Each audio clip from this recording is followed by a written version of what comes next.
பெருமான் சயன திருக்கோலத்தில் எழுந்துள்ளிருக்கார். இவர் ஒரு ராகவன். ஏற்கனவே விஜயராகவனை சேவிச்சுட்டோம், இப்போ வீரராகவனை சேவிச்சாகணும்.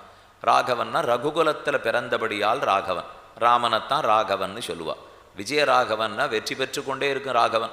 வீரராகவனால் எத்தனை பேர் போரிட எதிர்த்து வந்தாலும் துளியும் கலங்காமல் வீர சௌரிய பராக்கிரம எல்லாத்தோடையும் போரிடக்கூடிய ராமன் வீரராகவன். ஆனால் ராமன் இங்கே போரிடுறதுக்காக இருக்கல, நின்றுட்டு இருந்தா தானே ராமன் சண்டை போடுவார். இங்கே ராமன் சயனிச்சுன்னுட்டார்.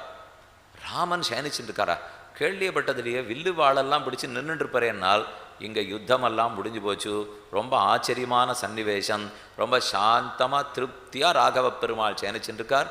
திருவள்ளூர் பொதுவாக நாம் சொல்கிறது திருவள்ளூர், ஆனால் உண்மையில் அது திருவள்ளூர் இல்லை. திரு எவ்வுள் ஊர், எவ்வுள் ஊர், எவ்வுள் எந்த இடத்துல நான் படுத்துக்கணும்